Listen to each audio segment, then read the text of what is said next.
কথা বলবো পবিত্র কোরআনুল কারীমের কত নাম্বার সূরা? ৬৭। সূরাটির নাম হলো মুলক। কি নাম? মুলক। মুলক মানে কি? সার্বভৌমত্ব, কর্তৃত্ব, রাজত্ব, পাওয়ার, ক্ষমতা। বলেন আল্লাহু আকবার। মোট আয়াত আছে ৩০টি, রুকু আছে ২টি। বিশ্বনবীর মক্কার জিন্দেগিতে এই সূরাটি নাজিল হয়েছেন। আমি আপনাদের সামনে মাত্র ২টি আয়াতে কারিমা তেলাওয়াত করেছি। এই ২টি আয়াতকে সামনে রেখেই আল্লাহ পাক যিনি তার এই নগণ্য গোলামকে কিছু কথা বলার তৌফিক দান করেন, আমি আপনাদের সামনে বলার চেষ্টা করব ইনশাআল্লাহ। কারণ আমার কোনো জ্ঞান নাই, জ্ঞান দেন আল্লাহর মালিক কে? ক্বালু সুবহানাকা লা ইলমা লানা ইল্লা মা আল্লামতানা ইন্নাকা আনতাল আলিমুল হাকীম। বলুন সুবহানাল্লাহ। জ্ঞান দেন আল্লাহর মালিক কে? সম্মানিত ভাইরা আমার, সম্মানিত ভাইরা আমার, আল্লাহর কোন বান্দা যদি সূরা মুলক নিয়মিত তিলাওয়াত করে, আমল করে, আল্লাহ রাব্বুল আলামিন তার কবরের সলজবকে সহজ করে দেবেন। বলুন সুবহানাল্লাহ। শুধু তাই নয়, যে ব্যক্তি সূরাটি তিলাওয়াত করবে, কঠিন কিয়ামতের ময়দানে বিচার দিবস যেদিন কায়েম হয়ে যাবে, ওই দিন এই সূরাটি তিলাওয়াতকারী ব্যক্তির পক্ষে আল্লাহর কাছে সুপারিশ করবে। সুবহানাল্লাহ। বলে সূরা মুলক আল্লাহর যে বান্দা নিয়মিত তিলাওয়াত করবে, আমল করবে, এই সূরাটি কিয়ামতের ময়দানে আপনার পক্ষে আল্লাহর কাছে সুপারিশ করবে। সুবহানাল্লাহ বলেন। তাহলে এই সূরাটি আমাদের তিলাওয়াত করা দরকার আছে না নাই? আমল করা দরকার আছে না নাই? অনেক মানুষ আমার এই আলোচনা শোনার পর আমাকে বলেছে, হুজুর আপনার কথা শুনে সূরা মুলকের 30টি আয়াত আমার মুখস্থ হয়ে গেছে। সুবহানাল্লাহ বলেন। এই মাত্র 30টা আয়াত যদি একটু যত্নে পড়তে পারেন, বলা যায় না আপনার এই কোরআনুল কারীমের এই একটি সূরাকে আমল করার কারণে, নিয়মিত তিলাওয়াত করার কারণে, একটু মহাব্বত ভালোবাসা দেখানোর কারণে এই সূরাটি কিয়ামতের ময়দানে আল্লাহর সাথে আপনার পক্ষ নিয়ে ঝগড়া করবে। বলুন আল্লাহু আকবার। পারবো তো তিলাওয়াত করতে ইনশাআল্লাহ? আল্লাহ কবুল করেন। জোরে বলেন আমিন।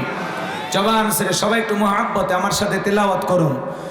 আউযু বিল্লাহি মিনাশ শাইতানির রাজিম। বিসমিল্লাহির রাহমানির রহিম। বিতাড়িত মদ্দার শয়তানের কাছ থেকে আল্লাহ পাকের কাছে আশ্রয় প্রার্থনা চাচ্ছি। পরম করুণাময় দয়ালু আল্লাহ তাআলা নামে শুরু করছি। আমরা যে কোনো কাজ শুরু করব কার নামে? আল্লাহর নামে। কাজ শুরু করলে বরকত আছে না নাই? জোরে বলেন আছে না নাই? এই বিসমিল্লাহর ভিতরে যে কত ফজিলত, কত বরকত, এই বিসমিল্লাহর দাম যে কত, এটা যদি আমরা বুঝতাম তাহলে জীবনে কোনোদিন আমরা বিসমিল্লাহ ছাড়তাম না। কথা বলে ঠিক কিনা? মুসলমান টিউবওয়েলে চাপ দিলেন, গ্লাস ভরে পানি পাইলেন, বিসমিল্লাহ ছাড়া মালিকের নাম না নিয়ে খাওয়া শুরু করলেন। এই পানি যে আল্লাহর কত বড় নিয়ামত। হিমালয় পর্বত থেকে 1 মাসে যে পরিমাণে পানি ব্যবহার করে যদি ওখান থেকে কিনে বাড়িতে জমায়া জমায়া ব্যবহার করা লাগতো, তাহলে মানুষটির পাইতো এই পানি আল্লাহর কত বড় নিয়ামত। কথা বলে ঠিক কিনা? এই যে বাজার থেকে এই পানিটা কিনতে যাবেন, এই বোতলের মূল্য 20 টাকা। কথা কয় না কেন? এই যে কোম্পানি এই পানিটা তাদের সর্বোচ্চ এই প্যাকেট করতে সর্বোচ্চ খুব বেশি হইলে খরচ হয়েছে 5-6 টাকা বা 7 টাকা।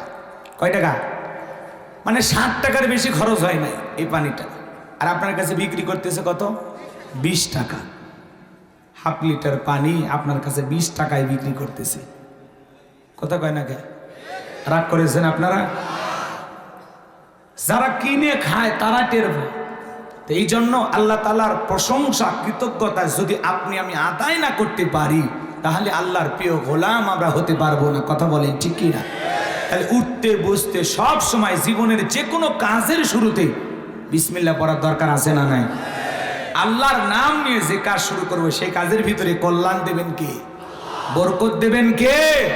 মহামান্বিত সেই সত্তা যার হাতে সর্বময় কর্তৃত্ব, রাজত্ব, পাওয়ার, ক্ষমতা। তিনি হলেন সকল বিষয়ের উপরে শক্তিবান। বলেন আল্লাহু আকবার। ভালো করে বোঝার চেষ্টা করবেন। তাহলে সকল ক্ষমতার চাবিকাঠি কার হাতে? আল্লাহর চাইতে বড় ক্ষমতাধর জমিনে আসমানে আর কেউ আছে? আল্লাহর চাইতে বড় কেউ আছে? ওয়ালাম ইয়াকুল লাহু কুফুয়ান আহাদ, আকাশ আর জমিনে আল্লাহর সমকক্ষ, আল্লাহর সমতুল্য কেউ নাই। আল্লাহু আকবার বলেন। তাহলে আকাশ আর জমিনের সকল ক্ষমতার চাবিকাঠি কার হাতে? আল্লাহ হলেন সবচাইতে বড় ক্ষমতাধর। কথা বলেন ঠিক কি না? আমরা সেই রবের গোলাম যার হাতে সকল ক্ষমতার চাবিকাঠি, যিনি হলেন ক্ষমতাধর, বাদশার বাদশা। কথা বলেন ঠিক কি না? সকল ক্ষমতা, রাজত্ব, পাওয়ার, সব কিছুর চাবিকাঠি কার হাতে? ভালো করে বুঝবেন, একটু মনোযোগ দিয়ে শুনবেন, 2-4 মিনিট পরে মজা পাবেন ইনশাল্লাহ। আমার ভাইরা যে কথা বলতে যাচ্ছিলাম, তাহলে আসমান জমিনের একচ্ছত্র মালিকানা কার? লিল্লাহি মুলকুস সামাওয়াতি ওয়া মা ফিল আরদ। বলুন আল্লাহু আকবার। আকাশ আর জমিনের একচ্ছত্র মালিকানা কার? আরো জোরে বলেন তো কার? তাহলে বলেন তো বাজান, ক্ষমতা দেওয়ার মালিক কে? এই পৃথিবীর জমিনে যত মানুষ ক্ষমতায় থাকে এরা কি জানেন? বলবো আপনাদের এই জায়গার নাম কি? মহেশপুর। এখান থেকে একটা ছেলে যদি ঢাকায় চাকরি করে, 5-10 বছর থাকা লাগবে, তাহলে একটা বাসা ভাড়া নেওয়া লাগবে না? একটা ফ্ল্যাট ভাড়া নিয়ে থাকা লাগবে। ওর পরিচয় কি? ভাড়াটিয়া। 20 বছর থাকলেও পরিচয় কি? ভাড়াটিয়া। কথা বলে না কেন? তো পৃথিবীর জমিনে যত মানুষ ক্ষমতার চেয়ারে বসে থাকুক, এদের পরিচয় কি? ভাড়াটিয়া। হিসাব নিকাশ করে দেখলে আমরা সবাই কি? ভাড়াটিয়া। আজ আছি কাল নাই। কথা বলে ঠিক কি না? তাহলে বলেন তো ক্ষমতা দেওয়ার মালিক কে? আমার আল্লাহ ডেকে বলেন, কুলিল্লাহুম্মা মালিকাল মুলকি তুতিল মুলকা মান তাশাউ ওয়া তানজিউল মুলকা মিম্মান তাশাউ ওয়া তুইজ্জু মান তাশাউ ওয়া তুযিল্লু মান তাশাউ বিয়াদিকাল খায়র ইন্নাকা আলা কুল্লি শাইইন কাদির। সূরা আলে ইমরানের 26 নম্বর আয়াত আল্লাহ রাব্বুল আলামিন জানায় দিলেন, রাজত্ব দেওয়ার মালিক আমি আল্লাহ। ক্ষমতা দেওয়ার মালিক কে? ক্ষমতা দিলে যে একজনকে সম্মান দেওয়া হলে এমনটা নয়। এই পৃথিবীর জমিনে অনেক মানুষকে আল্লাহ ক্ষমতার চেয়ারে বসাইয়াও লাঞ্ছিত করেছেন, অপমানিত করেছেন। কথা বলেন ঠিক কিনা? এই পৃথিবীর জমিনে এমনও মানুষ ছিল, ক্ষমতার চেয়ারে বসে দাম্ভিকতা অহংকার করার কারণে জুতার বাড়ি খাওয়ায়া দুনিয়ার জমিন থেকে আল্লাহ বিদায় করেছেন। নমরুদকে জুতার বাড়ি খাওয়ায়া দুনিয়ার থেকে বিদায় করেছেন কে? ভালো করে বোঝেন। তাহলে রাজত্ব দেওয়ার মালিক কে? ক্ষমতা দেওয়ার মালিক কে? কেড়ে নেওয়ার মালিক কে? সম্মানিত করার মালিক কে? লাঞ্ছিত করার মালিক কে? সকল কল্যাণের চাবিকাঠি কার হাতে? আর তিনি হলেন সর্ব বিষয়ে শক্তিবান। বলুন আল্লাহু আকবার। তাহলে আসমান জমিনে যত মানুষ, ভালো করে বোঝেন, আমরা আছি, খেয়াল করে বুঝবেন, এই আসমান জমিনের সব জায়গায় একমাত্র পাওয়ার, একমাত্র ক্ষমতা চলবে কার? আকাশে ক্ষমতা চলে কার? জমিনে ক্ষমতা চলবে কার? এই দুনিয়ার জমিনে যে সমস্ত মানুষ ক্ষমতার চেয়ারে বসে, এরা হলো ভাড়াটিয়া। এরা আজ আছে কাল নাই। কথা বলেন ঠিক কিনা? তাহলে রাজত্ব দেওয়ার মালিক কে? কেড়ে নেওয়ার মালিক কে? এই দুনিয়ার জমিনে দাম্ভিকতা অহংকার করে ক্ষমতার চেয়ারে মাতবরি যারা করেছিল, আমরা নিজের চোখে দেখেছি। কথা কয় না কে? বাস্তব প্রমাণ পৃথিবীতে আমরা দেখেছি। ক্ষমতার চেয়ারে থাকার পরেও যারা জনগণের প্রতি জুলুম করেছে, অত্যাচার করেছে, জনগণকে কষ্ট দিয়েছে, এই দুনিয়ার জমিনে এমনও ঘটনা ঘটে, আমরা শ্রীলঙ্কার দিকে তাকিয়ে দেখেছি যে জনগণের ওপরে জুলুম করার কারণে জনগণ ক্ষিপ্ত হইয়া কাপড় খুলে নামাইছে। কথা কয় না? ভাগ্যিস ভালো সেদিন হাফ প্যান্ট পরা ছিল, তাছাড়া পুরোটা পাবলিক দেখতো। কথা কন ঠিক কিনা? তাহলে জুলুম করতে নাই। যারা ক্ষমতার চেয়ারে বসে আদল ইনসাফ প্রতিষ্ঠিত করে, মানুষ তাদেরকে সম্মানের সহিত স্মরণ করে। কথা বলেন ঠিক কিনা? কিন্তু যারা জুলুম করে, অত্যাচার করে, মনে রাখবেন জালেমদের জুলুম চিরকাল স্থায়ী হয় না। কথা বলেন ঠিক কিনা? ভালো করে কথাগুলো একটু বোঝার চেষ্টা করবেন। তাহলে বলেন তো রাজত্ব দেওয়ার মালিক কে? বলেন রাজত্ব দেওয়ার মালিক কে? কেড়ে নেওয়ার মালিক কে? সম্মানিত করার মালিক কে? লাঞ্ছিত করার মালিক কে? সকল কল্যাণের চাবিকাঠি কার হাতে? ভালো করে বুঝবেন। আমার আল্লাহ বলেন তাবারাকাল্লাযী বিয়াদিহিল মুলকু ওয়া হুয়া আলা কুল্লি শাইইন কাদির। মহামান্বিত সেই সত্তা যার হাতে সর্বময় কর্তৃত্ব রাজত্ব পাওয়ার ক্ষমতা, তিনি হলেন সর্ববিষয়ে শক্তিমান। এই পৃথিবীর জমিনে আল্লাহ রাব্বুল আলামিন চারজন মানুষকে পুরো পৃথিবীর রাজত্ব পাওয়ার ক্ষমতা দিয়েছিলেন। বলেন তো পুরো পৃথিবীর ক্ষমতা আল্লাহ কয়জনকে দিয়েছিলেন? পুরো পৃথিবীর ক্ষমতা তো দূরের কথা, ছোট এলাকার এক নেতার সাথেই তো পারা যায় না। কথা কোন ঠিক কিনা? মক্কা নগরে একজন ছোট নেতা ছিল, ছোট নেতা, পাতি নেতা। বোঝেন তো আপনারা? রাগ করতেছেন আমার কথায়? ছোটখাটো একটা নেতা যাকে বলা হয় গোত্রীয় লিডার, দলপতি। এর নাম ছিল মহাবীর আমর। বিশ্বনবী যখন হিজরত করে মদিনায় চলে গেছেন, এই মহাবীর আমর দেবতার সামনে, প্রতিবার সামনে দাঁড়াইয়া শপথ গ্রহণ করে বলতেছে, যতক্ষণ আব্দুল্লাহর বেটা মুহাম্মদ সাল্লাল্লাহু আলাইহি সাল্লামের কাল্লা না ফেলাইতে পারবো, ততক্ষণ পর্যন্ত এক ফোঁটা পানিও পান করবো না। জোরে কন্যা উযুবিল্লাহ। আমার নবী হিজরত করে কই গেছে? মদিনায়। কথা বলে না কেন ভাই? খারাপ লাগতেছে তাহলে দোয়া করে দে এখনই। বিরক্ত হচ্ছেন না? অনেকে আবার শোনেন, ওয়াজ তো একই রকম হবে না, এক এক জায়গায় এক এক কথা বলতে হবে। অনেকে ভাবতেছে হুজুর এগুলো ওয়াজ পছন্দ হচ্ছে না, অনেক জায়গায় ভালো লাগবে না। উচিত কথা সবার ভালো লাগে না, কথা কয় না কে? তারপরে আমি যেহেতু দুইটা আয়াত পড়েছি, এই আয়াতগুলোকে টার্গেট করে আমাকে কথা বলতে হবে। এখন ভালো লাগলেও বলবো, ভালো না লাগলেও বলবো। কথা কি বোঝা গেল? আপনার কেমন লাগতেছে সেটা আপনার ব্যাপার। আর কোরআনের কথা শুনে যদি আপনার চোখ মুখ কালো হয়, বিরক্ত লাগে, খারাপ লাগে, তাহলে বুঝবেন অন্তরে ভাইরাস ঢুকে গেছে, আপনার চিকিৎসা হওয়া দরকার। কথা বলেন না কেন? হক কথা বললে সমস্যা কি আপনার? শোনেন, মানে না না মানে সেটা পরে কারি যাক। খালি তেল তেল আওয়াজ শুনবেন না, একটু গরম আওয়াজ শুনবেন মন চায় না। লিল্লাহি তাকবীর। আমার কথা যদি 5 জন মানুষ শোনে তাও যথেষ্ট। ওই হই হুল্লার করে লাভ নাই। কথা বোঝেন কি বুঝাইতেছে, একটু মনোযোগ দেন। আর আলোচনা শুরু থেকে শেষ পর্যন্ত না বুঝলে কি মেসেজ দিল পাবেন না।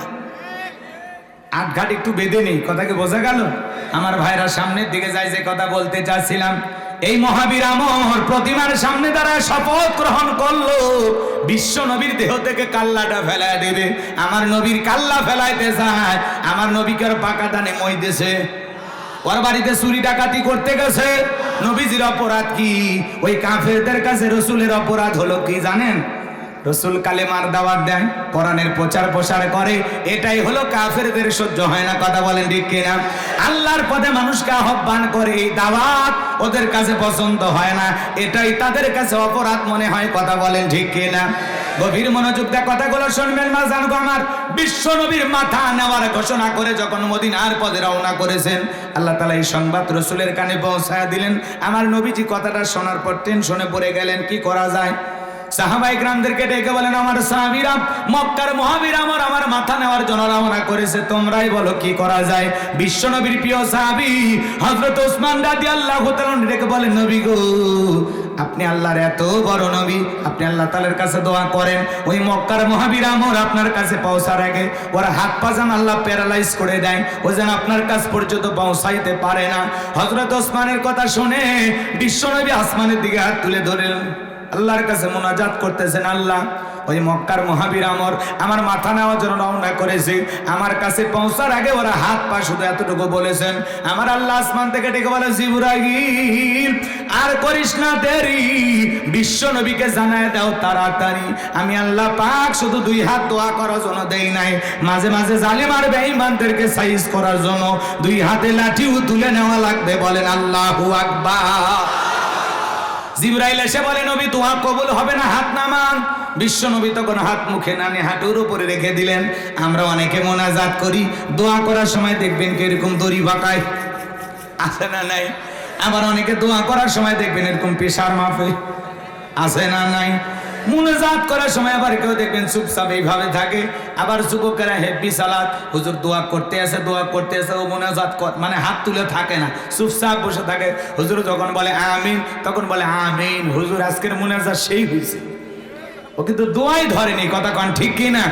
এরকম আছে না নাই? যাই হোক বাজান গো আমার, আপনারাই বলেন তো সব কিছু কি দোয়া দেওয়া হয়? জোরে বলেন দোয়া দেওয়া হয়। এই গ্রামের নাম হলো কাকমারি, তাই না? কাকবাড়ি। মনে করেন এই গ্রামে চুরি হইতেছে প্রতিদিন, গরু ছাগল চুরি হয়, টাকা পয়সা চুরি হয়, সুন্দরী বউটা পর্যন্ত চুরি হয়, গহনা কাটি চুরি হয়। কথা কোন ঠিক কিনা? এ যুবকেরা দন, একটা যুবক মহেশপুর বাজার থেকে 10 কেজি জিলাপি নিয়ে আইসা এই কাকমারি ইমাম সাহেবকে ডেকে বলে, হুজুর একটু দোয়া করেন চোরের হাত থেকে যেন আল্লাহ এই গ্রামবাসীকে হেফাজত করে। এশার নামাজ পড়ার পরে হুজুর হাত তুলে দোয়া করে, বলে আল্লাহ এই কাকমারি গ্রামবাসীকে চোরের হাত থেকে হেফাজত করো। আল্লাহ গো গ্রামবাসী টাকা পয়সা গরু ছাগল সুন্দরী বউ গহনা গাড়ি সব কিছুর হেফাজত করো। চোর হাত তুলে জিলাপি খাওয়ার আশায় বলে আমিন আমিন আমিন। কারণ চোর তো বাহির গ্রামে থাকে না, ওই গ্রামের 2-1 আছে না নাই? তা না হলে কার বাড়িতে কি আছে এই তথ্য দিল কে? অবশ্যই একটা সিআইডি আছে। কথা কয় না? রাগ করেছেন মনে হয়। হুজুর যদি ওই জায়গায় জিলাপি পাইয়া দোয়া না করে বলতো, এ কাকমারির যুবকেরা, এই গ্রামের চুরি দুর্নীতি ডাকাতি যদি বন্ধ করতে চাও, রাতের বেলায় সুন্দর এই বইয়ের ইজ্জতটা যদি হেফাজত করতে চাও, এই গ্রামে ঢোকার 4টা রাস্তা আছে, 4 রাস্তার মোড়ে মোড়ে বাংলার লাঠি নিয়ে মাগরিব থেকে ফজর পর্যন্ত ডিউটি করবা। চোরকে দেখা মাত্রই লাঠি দিয়ে এমন পিটাইবা যাতে 6 মাসে মাজা সোজা না করতে পারে। চোরকে হাত তুলে আমিন কইতো নাকি তওবা করে ভালো হইতো? তাহলে চুরি বন্ধ করতে হলে দোয়া না লাগবে, শক্ত আইন। বাংলাদেশেও চুরি আছে না নাই? বন্ধ করতে হলে আল্লাহর কোরআনের আইন লাগবে। চোর যদি চুরি করে ওর হাতটা কেটে দাও। একটা চোরের হাত কেটে বাইতুল মোকাররমের সামনে নিয়ে যদি হাতটা কাটা হতো আর মিডিয়াতে ফলাও করে প্রচার করা হতো, বাংলার জমিনের চোরেরা চুরি করা তো দূরের কথা, তওবা করে আল্লাহর ওলি হয়ে যেত। কথা বলেন ঠিক কিনা? কিন্তু কে শোনে কার কথা? আজে গেল না মনের ব্যথা। এখন উচিত কথা যদি কই পিঠের উপর দিয়া যাবি মই, এ আনন্দে কিছু লোক কিনে খাবে বগুড়ার স্পেশাল দই। সত্য কথা বলতে হলে যেতে হবে কারাগারে, এমন আতঙ্ক আজ বাংলার ঘরে ঘরে। তবুও সত্য বলতে চাই, দুনিয়ার জালেমদের করি না ভয়, আমি ইসলামের দুশমনদের করি না ভয়। হক কথা বলাই লাগবে, অবস্থা যেমনই হোক বাজান সামনের দিকে যায়। যে কথা বলতে চাচ্ছিলাম গভীর মনোযোগ দিয়ে শুনবেন। জিবরাইল এসে বলে, নবী গো আল্লাহ দোয়া কবুল করবেন, আপনি হাত নামান। বিশ্ব নবী হাত নামাইলেন, টেনশনে পড়ে গেলেন, এখন কি করা যায়? জিবরাইল ডেকে বলে, নবী গো আপনি সাহাবীদের মধ্যে ঘোষণা করে দেন, আপনার সাহাবীদের মধ্যে এমন কেউ কি আছে যে আমরের সাথে মুখোমুখি মোকাবেলা করবে। এই কথা শোনার পর বিশ্ব নবী ডেকে বলেন, ও আমার সাহাবীরা, মক্কার আমার মাথা নামার জন্য রওনা করেছে, আমার আল্লাহ দোয়া কবুল করে নাই। তোমাদের মধ্যে এমন কেউ কি আছো যে আমরের মুখোমুখি মোকাবেলা করবা? বিশ্ব নবীর কোন সাহাবী দাঁড়ায় না, হযরত আলী দাঁড়িয়ে গেছেন। বলুন আল্লাহু আকবার। আমার নবী ডেকে বলে, আলী রে তুমি ছোট মানুষ, না বুঝেই দাঁড়াইছো। তুমি কি জানো ওই মক্কার মহাবীর আমর এক বেলা খাবার খাই 21 কেজি 3.5 মণ ওজনের তরবারি নিয়ে যুদ্ধ করে, এত বড় বীরের সামনে তুমি কেমনে যাইবা? হযরত আলী ডেকে বলে, নবী গো আপনি শুধু আমাকে দোয়া করেন। হযরত আলীর কথা শুনে বিশ্ব নবী ডেকে বলে, আলী তুমি এইবার বসো। হযরত আলী বসে গেলেন। নবীজি দ্বিতীয়বার বললেন, আবারও হযরত আলী দাঁড়িয়ে গেছেন। নবীজি যখন তৃতীয়বার বলেছেন, ও আমার সাহাবীরা তোমাদের মধ্যে এমন কেউ কে আছো যে আমরের মোকাবেলা করবা? আবারও হযরত আলী দাঁড়িয়ে গেছেন। বলুন আল্লাহু আকবার। এইবার বিশ্ব নবী 2টা হাত বাড়ায় বলে, আলী রে আয় আয় আমার বুকের ভিতর আয়। এই কথা বলে বিশ্ব নবী হযরত আলীকে বুকের সঙ্গে জড়ায় নিলেন আর ডেকে বলে, আলী রে তুমি ছোট মানুষ, তোমার জানি কি মায়া দয়া নাই, এত বড় বীরের সামনে যাইতে চাও? হযরত আলী ডেকে বলে, নবী গো আপনি আমাকে শুধু দোয়া করে ছেড়ে দেন, আমার বিশ্বাস ওই আমর আপনার চেহারা দেখার আগে ওরে আমি জমিন থেকে বিদায় করে দেব। বলুন আল্লাহু আকবার। ইমানের একটা পাওয়ার থাকার দরকার আছে না নাই?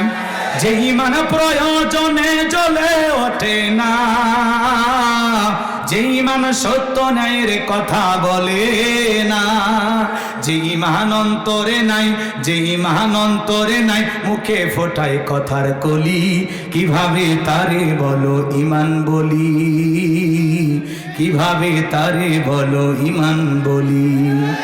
যে ইমান প্রয়োজনে জ্বলে ওঠে না, যে ইমান সত্য ন্যায়ের কথা বলে না। বিশ্বনবী ডেকে বলে, আলী রে, খালি হাতে দোয়া করলে হবে না। ওসমান, তোমার বাড়িতে কি তরবারি আছে?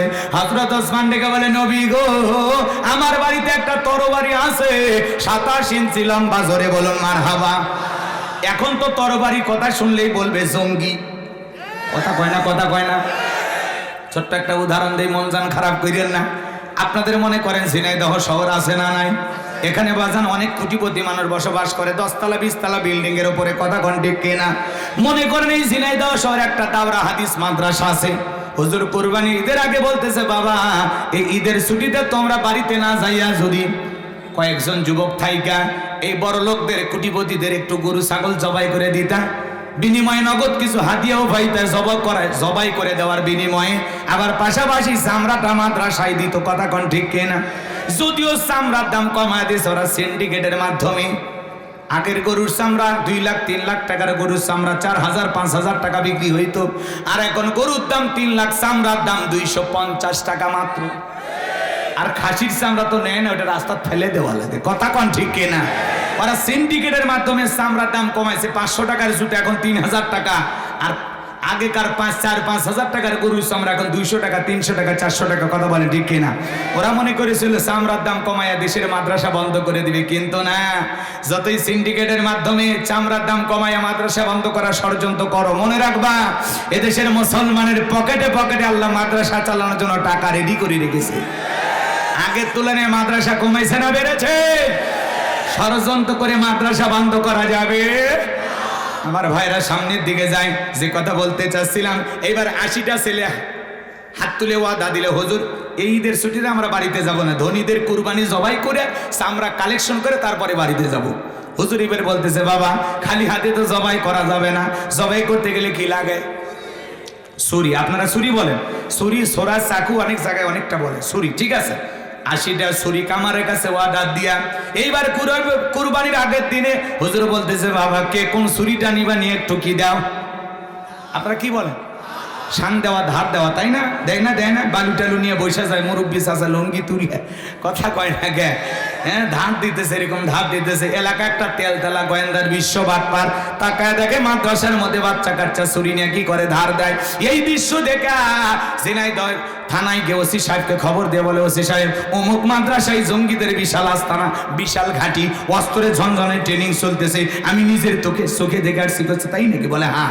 এই তথ্য পাইয়া এইবার ওসি সাহেব থানা থেকে প্রশাসনের লোকজন নিয়ে যা মাদ্রাসার চতুর্দিক ঘেরাও করে বলে, হুজুর গোপন তথ্যের ভিত্তিতে আমরা সংবাদ পাইয়াছি এখানে নাকি জঙ্গিদের ঘাঁটি আছে। হুজুর বলতেছে, না এরকম কোনো কিছু নাই। কয় না, আমাদের তথ্য ভুল হওয়ার কোনো সম্ভাবনা নাই, এই মাদ্রাসা সার্চ করো। এইবার মাদ্রাসা তল্লাশি চালাইতে চালাইতে হুজুরের রুমের ভিতরে ওই যে 1 বস্তা ছুরি, মনে আছে না নাই? ওই ছুরিটা নিয়ে এসে যখন সবার সামনে বস্তা থেকে ঢেলে ফেলে দেওয়া হলো, তখন বলতেছে, হুজুর এসব কি? এক বুদ্ধিমোটা ছাত্র, কোন জায়গায় কি বলা লাগবে কথার ব্রেক নাই। ও তখন বলতেছে, এই সব কি চিনতেছেন না? আগামী 10 তারিখ খালি ধর্ম আর জবাই কর্ম, ধর্ম আর জবাই কর্ম, রক্তের বন্যে বয়ে যাবে, রক্তের বন্যে। এই কথা শোনার পর ওসি সাহেব বলতেছে, এই মাদ্রাসার হুজুর সবগুলো গ্রেফতার করো, সবগুলো ধরো। মুহতামিম হুজুর বলতেছে, ওসি সাহেব আপনি মুসলমান না? মুসলমান না মানে আমার বাপ হাজি। তো বাপ যদি হাজি হয় আপনি পাজি কে? তখন বলতেছে, কি হয়েছে ঘটনা খুলে বলেন। বলতেছে, এই ছেলেটা বলা লাগবে একভাবে, বলেছে আর একভাবে। ওই ছেলেটা বুঝাইতে চাচ্ছে আগামী 10 তারিখ হলো পবিত্র ঈদুল আজহা, গরু ছাগল ধরবে আর জবাই করবে। তখন বলতেছে, ও ঘটনা এই। হ্যাঁ, মদের ফ্যাক্টরি সহ গ্রেপ্তার হয়, ওদের জামিন হতে টাইম লাগে না। আর খালি হুজুর জুব্বা টুপি পরা অবস্থায় মাদ্রাসা থেকে নিয়ে যায়, হুজুরের জামিন হয় না। এই কথা কন না কেন? এই জন্য মনে রাখবেন, ভালো করে কথা বোঝার চেষ্টা করবেন। নরম পায়ে কাবির নামা খোঁজেন, কথা কয় না খে? নরম পায়ে এগুলো খোঁজেন। আপনার দাদার ছিল ওইটা, কথা কয় না খে? যারা দাদা বলতেন ওর ছিল, কথা বোঝা গেছে? রাগ করছেন আপনারা? এই জন্য মনে রাখবেন, বাংলাদেশের কোনো মাদ্রাসায় জঙ্গিদের ঘাঁটি নাই, জঙ্গিদের আস্থানা নাই। মাদ্রাসায় জঙ্গি তৈরি করার কারখানা নয়, মাদ্রাসায় আদর্শ মানুষ তৈরি করার কারখানা। কথা বলেন ঠিক কিনা? মাদ্রাসায় জঙ্গি তৈরি করার ঘাঁটি নাই। মাদ্রাসা হলো এদেশের মানুষের আদর্শ নাগরিক তৈরি করা হয়। মাদ্রাসা হলো জীবনের শেষ জানাজার নামাজের ট্রেনিং দেওয়া হয়। কথা বলেন ঠিক কিনা? মাদ্রাসায় জুমার নামাজের ট্রেনিং দেওয়া হয়। এদেশের সভ্য ভদ্র সন্তান মাদ্রাসা থেকে তৈরি হয়। কথা বলেন ঠিক কিনা? এই জন্য যদি কেউ মাদ্রাসার দিকে বাঁকা চোখে তাকায়, বিষ বিক্ষোভ হবে, নানান ধরনের অজুহাতে বাংলার জমিনের একটি মাদ্রাসা বন্ধ করার যদি কেউ ষড়যন্ত্র করে, তাদের দাঁত ফেলাকে জবাব দেওয়ার জন্য কারা কারা প্রস্তুত, তুই হাত তুলে দেখা। লিল্লাহে তাকবীর, লিল্লাহে তাকবীর।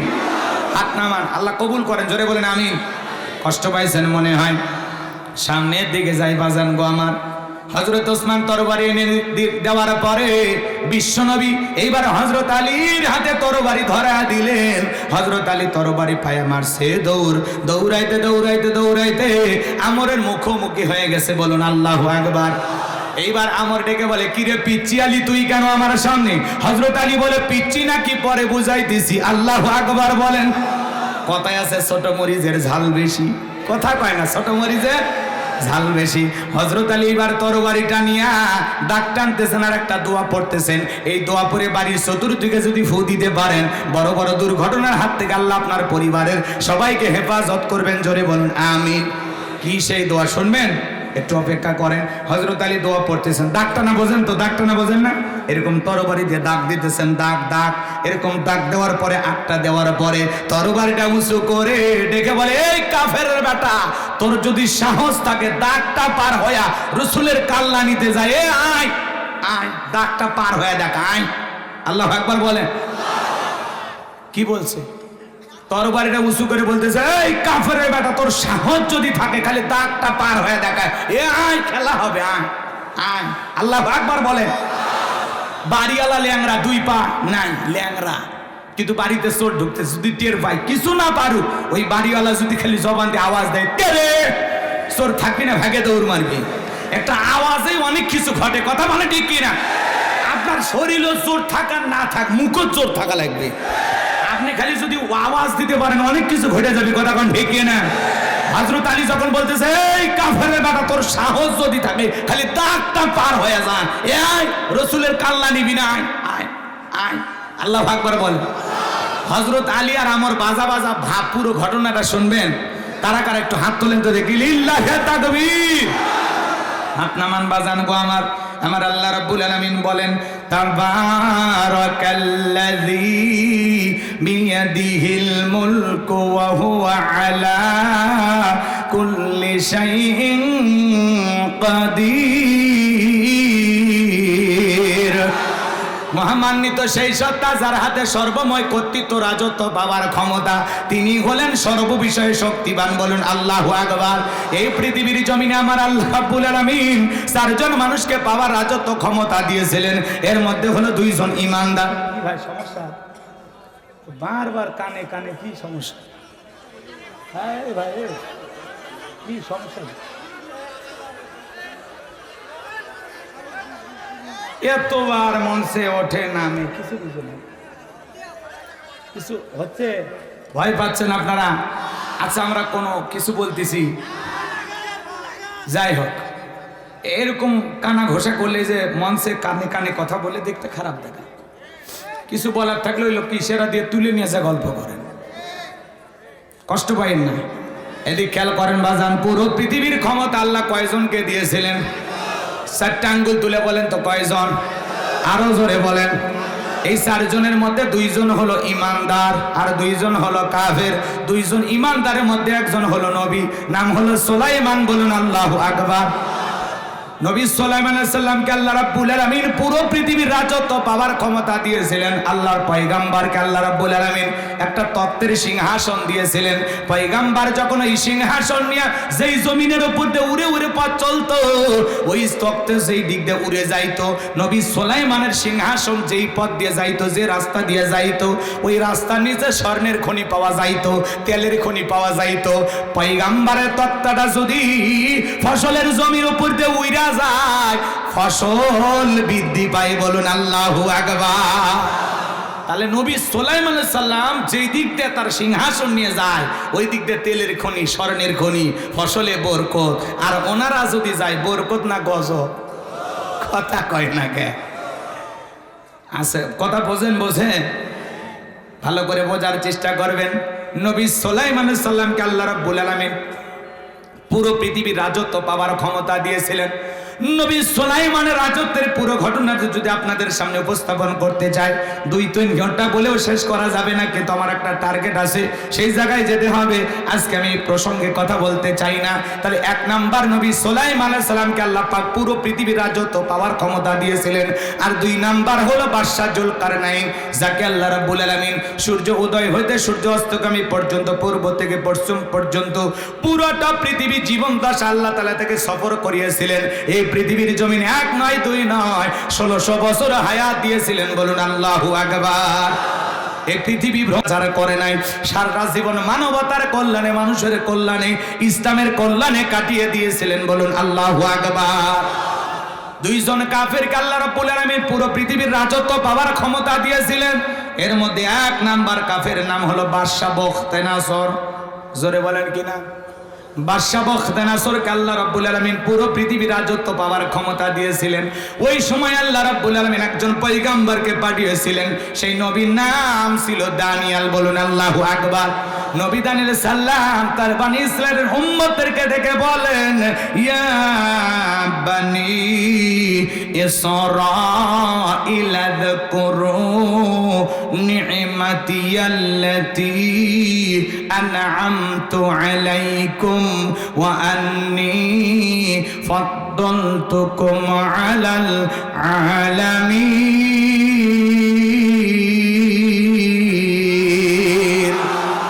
আল্লাহর পয়গম্বর তার উম্মতদেরকে ডেকে বলেন, ও আমার বনি ইসরাইল উম্মতেরা শোনো, তোমাদের বাপ দাদা কৃতদাস ছিল, গোলাম ছিল, মানুষের দাসত্ব গোলামি করে জীবনটা কাটিয়ে দিয়েছিলেন।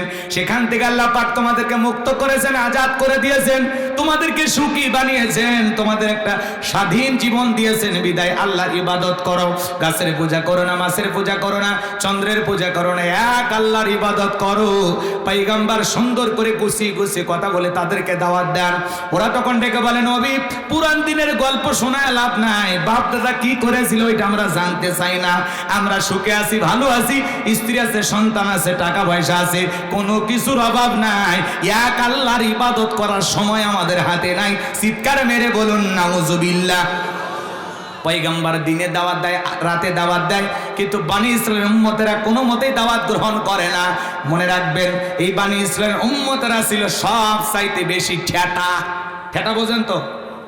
সালাক, সালাক, ঘাড়ের ওয়াক বেকাইদের। যতই বুঝেন এরা ডাইরেক্ট, নবী যদি বলে আল্লাহর আযাব আছে, আগে আযাব নিয়ে আসেন। কথা বুঝতে পারছেন? এইরকম তাদের মনের অবস্থা। ভালো করে বোঝার চেষ্টা করবেন বাজান গো আমার।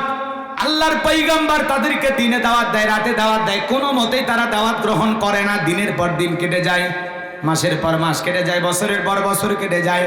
নবী দানিয়েল সালামের দাওয়াত তারা কোনো মতেই গ্রহণ করলেন না।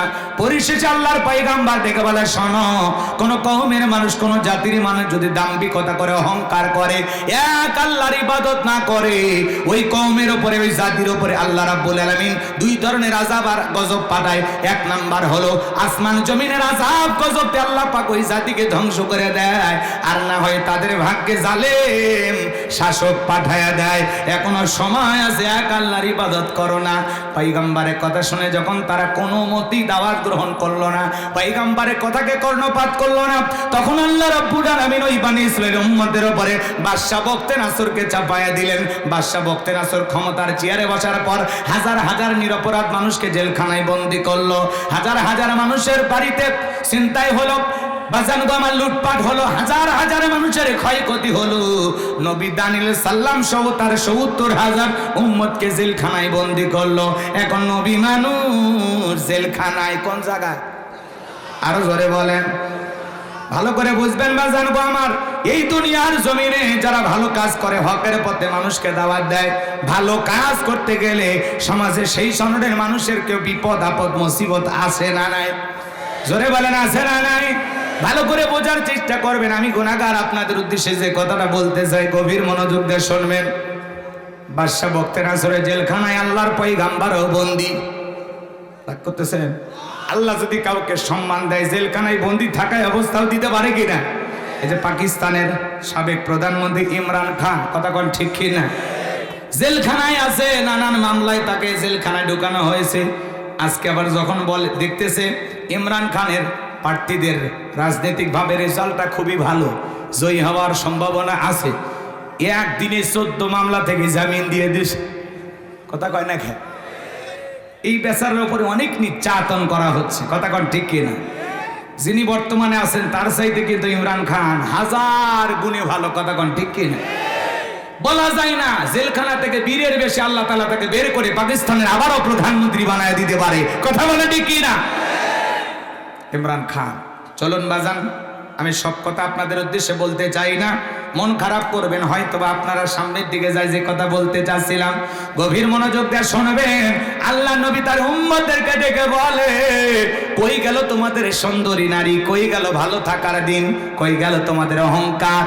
ঠিকই তো, সালেম বাদশা ঘাড়ে চেপেছে, জেলখানায় বন্দী করেছে, এখন তোমাদের অবস্থাটা কি?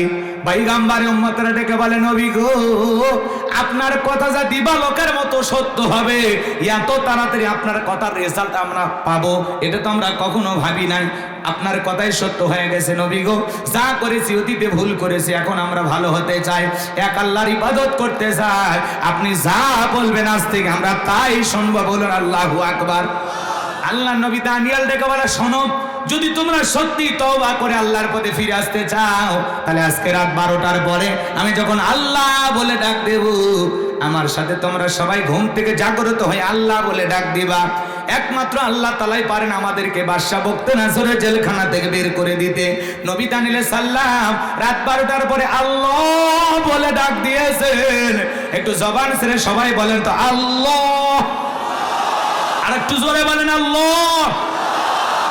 আল্লাহর জিকির করতে মনে চায় না, আল্লাহকে ডাকতে কি মনে যায় না? বাজানকে একটু মনোযোগ দিয়ে গুনাহগারে কথাগুলো শুনে যান, যে কথা বলতে চাচ্ছিলাম। ভালো কাজে আপনি মানুষকে সহযোগিতা করবেন, দেখবেন আল্লাহ আপনার সম্মান বাড়ায় দিবে। ওই যে আপনার মালয়েশিয়ার একজন দিনের দায়ী, মানবতার ফেরিওয়ালা যাকে বলা হয়, এবিট লিউ, নাম শোনেননি? আল্লাহর বান্দা বিশ্ব ইজতেমায় হাজির, বলুন আল্লাহু আকবার। মানুষটা খুবই সহজ সরল দেখতে, চেহারাটা মাশাআল্লাহ। আল্লাহর বান্দা এবিট লিউ সুন্দরভাবে বিশ্ব ইজতেমায় এসেছেন, দাওয়াত দিতেছেন, এখানে এসে মানুষকে রান্না করে খাওয়াইতেছেন। গরিব দুঃখী মানুষের খবর নাই, ছোট ছোট বাচ্চাদের কাপে শরীরের শীতের কাপড় পোশাক কিনে দেয়। এই জন্য এবিট লিউকে মানবতার ফেরিওয়ালা বলা হয়। আল্লাহর বান্দা নাইট ক্লাবে পর্যন্ত যায় দাওয়াত দেয়, কথা কয় না? নাইট ক্লাব বোঝেন তো আপনারা? যেখানে নর্তকীরা নাচানাচি করে, মদের বার, যেখানে মদ বিক্রি হয়, নায়িকারা নাচানাচি করে, অশ্লীলতা হয়, ডাইরেক্ট সেখানে ঢুকে পর্যন্ত আল্লাহর এই বান্দা এবিট লিউ দাওয়াত দেয়, বলুন আল্লাহু আকবার। খুব সুন্দরভাবে মানুষকে দাওয়াত দেন, পতিতালয়ে পর্যন্ত ঢুকে সেখানে মানুষকে দাওয়াত দেয়। আল্লাহর বান্দা এবিট লিউ মানবতার ফেরিওয়ালা বলা হয়, তিনি এখন বিশ্ব ইজতেমায়, বলুন আল্লাহু আকবার। দিল থেকে আল্লাহর বান্দার জন্য দোয়া করতেছে। ভাবে তামাম পৃথিবীতে যত মানবতার ফেরিওয়ালা আছে, দিনের দায়ী আছে, যারা সঠিকভাবে মানুষকে দাওয়াত দিতে চায়, আল্লাহর পথে আহ্বান করে, আল্লাহ পাক তাদের দাওয়াতি জিন্দেগিকে কবুল করুন, জোরে বলুন আমিন। এজন্য আল্লাহ রাব্বুল আলামিন বলেন, কুনতুম খায়রা উম্মাতিন উখরিজাত লিন-নাস তা'মুরুনা বিল মা'রুফ ওয়া তানহাউনা আনিল মুনকার। আমার আল্লাহ ডেকে বলেন, তোমাদেরকে উত্তম জাতি বানাইলাম, ভিআইপি বানাইলাম, মর্যাদা সম্পন্ন বানাইলাম। তোমাদের কাজ হলো দুইটি, এক নাম্বার হলো সৎ কাজের আদেশ দাও, নিজেরাও ভালো কাজ করো, মানুষদেরকে ভালোর পথে আহ্বান করো। আল্লাহু আকবার বলেন। নিজেরা অসৎ কাজ করবা না, নিজে অসৎ কাজ থেকে বিরত থাকবা, মানুষকে অসৎ কাজ থেকে বিরত রাখার দরকার আছে না নাই? আমার আল্লাহ ডেকে বলেন, ওয়ামান আহসানু কাওলাম মিম্মান দাআ ইলাল্লাহি ওয়া আমিলা সালিহাও ওয়া ক্বালা ইন্নানি মিনাল মুসলিমিন।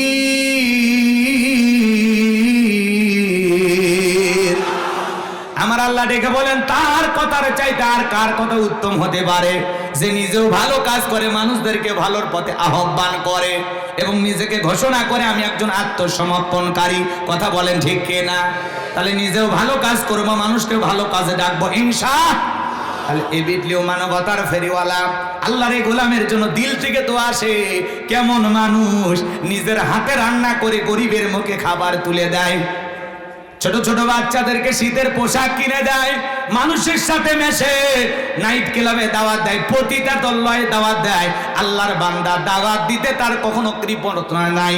যেখানে খারাপ কাজ দেখে, অশ্লীল কাজ দেখে, আল্লাহর বান্দা সেখানে যায়, মানুষকে দিনের কথা বলে, আল্লাহর ভয় দেখায়, আখিরাতমুখী কথা বলে, সুন্দর করে দাওয়াত দেয়। চিৎকার মেরে বলুন আল্লাহু আকবার। এমন দাওয়াতি গুণ আমাদের ভিতরেও থাকার দরকার আছে না নাই? তাহলে আমরা ভালো কাজ দেখলে উৎসাহ দেব, ভালো কাজে সহযোগিতা করব, ভালোর পথে মানুষকে ডাকবো, অন্যায় দেখলে বিরোধিতা করব। কথা বলে ঠিক কিনা? রাগ করেছেন মনে হয়? কষ্ট মনের মধ্যে নেবেন না। যে কথা বলতে চাচ্ছিলাম মনে হয় ভুলে গেছেন। আল্লাহর নবী দানিয়েল আলাইহিস সালাম জেলখানা থেকে রাত 12টার পরে যখন আল্লাহ বলে ডাক দিয়েছেন, পয়গম্বরের সঙ্গে 70,000 উম্মত আল্লাহ বলে ডাক দিয়ে জাগ্রত হয়েছেন। আল্লাহ নবী এবার সিজদায় পড়ে কাকুতি মিনতি সহকারে আল্লাহর কাছে প্রার্থনা করে ডেকে বলেন, আল্লাহ আমার উম্মতেরা ভুল বুঝতে পেরেছে, তারা নিজেদের অপরাধ থেকে ক্ষমা চায়, তওবা করে আপনার পথে ফিরে আসতে চায়। আল্লাহ গো, আপনি আমার উম্মতদেরকে মাফ করে দেন, তাদের তওবা আপনি কবুল করেন, আর ওয়াসির এই বাদশা বক্তে নাসরের জেলখানা থেকে মুক্ত করার ব্যবস্থা করে দেন। নবী যখন কেঁদে কেঁদে উম্মতদেরকে নিয়ে দোয়া করে, আমার আল্লাহ ডেকে বলে, ও নবী দানিয়েল আর কান্নাকাটি করতে হবে না, আমি আল্লাহ দোয়া মঞ্জুর করে নিলাম, ওয়াসির এই বাদশা বক্তে নাসরের জেলখানা থেকে বের করার, মুক্ত করার ব্যবস্থা করে দেব। বলুন আল্লাহু আকবার। এইবার বাজান গো আমার, রাত্রি বেলায় বাদশা বক্তে নাসরকে আল্লাহ রাব্বুল আলামিন এমন একটা মারাত্মক ভয়ঙ্কর স্বপ্ন দেখাছে। ওই স্বপ্ন দেখা মাত্রই বাদশা বক্তে নাসর ঘুম থেকে চিৎকার মারে উঠছে। আশেপাশে লোকজন এসে চেহারার দিকে তাকাইয়া ডেকে বলেন, নেতা গো এত জোরে চিৎকার মেরে উঠলেন, ব্যাপারটা বুঝতে পারলাম না। ডেকে বলে, শোনো, চেহারা দেখে বোঝো না, আমি একটা স্বপ্ন দেখেছি, সেই স্বপ্ন দেখার কারণে আমি আতঙ্কিত। আমার চেহারার মধ্যে দেখুন, আমার চেহারাটা শুকে গেছে। এদেশের যত স্বপ্নের তাবির কারক আছে, যারা স্বপ্নের ব্যাখ্যা বলতে পারে, তাদেরকে আমার দরবারে হাজির করো। আমি বাদশা স্বপ্নে কি দেখেছি এই কথা তাদেরকে বলবো, আর তাদের কাছ থেকে স্বপ্নের ব্যাখ্যাটা আমি জানতে চাই। এইবার হাজার হাজার মানুষ পরের দিন সকালবেলা বাদশা বক্তে নাসরের দরবারে হাজির হয়ে গেল। এইবার বাদশা বক্তে নাসর যখন তার স্বপ্নের কথাগুলো প্রকাশ করতে যাবেন, ওই মুহূর্তে বাদশা বক্তে নাসরের মাথার মেমরির মধ্যে থেকে যত কথা আছে সবগুলো কথা নিয়ে যায় আল্লাহ নবী দানিয়েল আলাইহিস সালামের মাথার মেমরির মধ্যে আল্লাহ সেভ করে দিলেন। বলুন আল্লাহু আকবার। পয়গম্বরের মাথা এদিক খেয়াল করেন, বাদশার মাথার ভিতরে স্বপ্নের যত কথা আছে সব কথাগুলো নিয়ে যায় আল্লাহ তাআলা তার পয়গম্বরের মাথার মেমরির মধ্যে সেভ করে দিলেন। একটা মোবাইলে যা আছে শেয়ারের মাধ্যমে আর একটা মোবাইলে পার করা যায় কিনা? এই যুবক যায় কিনা? তো বাদশার মাথায় স্বপ্নের যত কথা আছে সবগুলো কথা নিয়ে যায় নবীর মাথার ভিতরে ঢুকায়া দিলেন। তিনি কে? এইবার বাদশা বক্তে নাসর যখন স্বপ্নের কথা বলতে যাবে, গতকাল রাত্রে কি যেন স্বপ্ন দেখলাম আর বলতে পারে না। এইবার বাজান গো আমার, কওমের মানুষেরা, জাতির মানুষদের সামনে বাদশা বক্তে নাসর ডেকে বলে, শোনো, গতকাল রাত্রে স্বপ্নে কি দেখেছি। মুহূর্তের মধ্যে ডায়লগটাকে পরিবর্তন করে ডেকে বলে, শোনো, গতকাল রাত্রে স্বপ্নে কি দেখেছি সেই কথাও তোমাদেরকে বলতে হবে, স্বপ্নের ব্যাখ্যাও তোমাদেরকে বলতে হবে। জনগণ ডেকে বলে, বাদশা তো পাগলামি কথা, স্বপ্ন দেখেছেন আপনি, আমরা কিভাবে বলবো? বলেন তো বাজান, বাদশার স্বপ্নের কথা জনগণ কি জানে? আরো জোরে বলেন, জানে? বাদশার স্বপ্নের কথা জনগণ জানা তো দূরের কথা, স্বামী স্ত্রী এক খাটে ঘুমায়, ঘুমের মধ্যে আপনি স্বামী স্ত্রী ঘুমাচ্ছেন একই বিছানায়, স্বপ্নে আপনার বউ আপনাকে বাদ দিয়া আর একটা ছেলের হাত ধরে যদি ঝিনাইদহ শহরে ঘোরাফেরা করে, কথা কয় নাকি? আপনি যদি টের পাইতেন কি করতেন? এক কূপ মারতেন। বাপরে বাপ, শরীরে শক্তি বেশি। তার মানে আপনার বউ স্বপ্নে আর একটা ছেলের হাত ধরে করে, কিন্তু আপনি জানেন না, মানে আপনার বউয়ের স্বপ্নের কথা আপনি জানেন না, জানতে পারেন।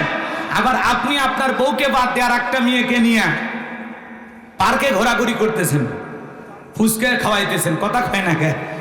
রাগ করেছেন মনে হয়? যুবকেরা এরকম করে কিনা? এক যুবক দেখি ডাবের ভিতরে পাইপ লাগাইয়া বান্ধবীকে দিয়েছে। বান্ধবী এইবার ডাবের ভিতরে পাইপ লাগায় খাইতেছে। এই ছেলে আবার চালাক, বান্ধবীর মুখের ভিতরে পাইপ দিয়ে খাইতেছে। কি আপডেট যুবকেরা এখন! কথা কন না, রাগ করেছেন আপনারা? স্বপ্নে আপনি কি দেখেন আপনার বউ জানে না, আপনার বউ স্বপ্নে কি দেখে আপনি জানেন না। কথা বলেন ঠিক কিনা? মাঝে মাঝে স্বপ্নে দেখি সাপ তারা করছে, ঘুম থেকে উঠে দেখি সাপ নাই। কথা কন ঠিক কিনা? মাঝে মাঝে দেখি স্বপ্নে বাড়ি ঘর পুড়ে শেষ, ঘুম থেকে উঠে দেখি না সব ঠিকই আছে। কথা কন ঠিক কিনা? মাঝে মাঝে স্বপ্নে দেখি আমি মারা গেছি, ঘুম থেকে উঠে দেখি না বেঁচে আছি। কথা কন ঠিক কিনা? যুবকেরাও স্বপ্ন দেখে, প্রত্যেকটা যুবক দেখবেন। এইবার বাদশা রেখে বলে, তোমরা নাকি গায়েব জানো। গতকালকে স্বপ্নের কি গায়েবের খবর যদি না দিতে পারো, তোমাদের খবর আছে। 7 দিনের আলটিমেটাম দিলাম। এই 7 দিনের মধ্যে স্বপ্নে কি দেখেছি স্বপ্নের ব্যাখ্যাও বলতে হবে, স্বপ্নের কথাও বলতে হবে। যদি না বলতে পারো 7 দিন পরে সবাইকে ফাঁসি দিয়ে মারবো। বলেন তো ভাই, জানো জনগণের কোনো অপরাধ আছে? তাহলে এই জালেম বাদশা ফাঁসি দিতে চাই কেন? এটাই হলো জালেমদের পাওয়ার। জালেমদের কাছে অপরাধ করা লাগে না, জালেমেরা নিরপরাধ মানুষকেও ফাঁসিতে দিতে পারে কি না? ভালো করে বোঝার চেষ্টা করবেন বাজান গো। আমার যে কথা বলতে চাচ্ছিলাম, এইবার বাজান গো আমার জেলার জেলখানা দিয়ে করতেছে। আল্লাহর নবী দানিয়াল ডেকে বলে, জেলার দিকে আসো। তোমাকে দেখে মনে হয় টেনশনে আসো। বলে, হ্যাঁ টেনশনে আসি। বাদশা গতকাল রাত্রে স্বপ্নে কি যেন দেখেছে, স্বপ্নের কথা বলতে যাবে, বলতে গিয়ে বাদশা স্বপ্নের কথা ভুলে গেছে। বলে, তাই নাকি? বলে, হ্যাঁ। এবার কি হয়েছে? বলে, বাদশা স্বপ্নের কথাও ভুলে গেছে, আবার স্বপ্নের ব্যাখ্যা জনগণের কাছে চাইতেছে, জনগণ তো বলতে পারে নাই। এবার জনগণকে হুমকি দিয়েছে 7 দিনের মধ্যে বাদশা স্বপ্নে কি দেখেছে স্বপ্নের ব্যাখ্যাও বলতে হবে, স্বপ্নের কথাও বলতে হবে, না হলে 7 দিন পরে স্বপ্নের ব্যাখ্যাকারী যারা আছে সমস্ত মানুষকে ফাঁসি দিয়ে মারবে।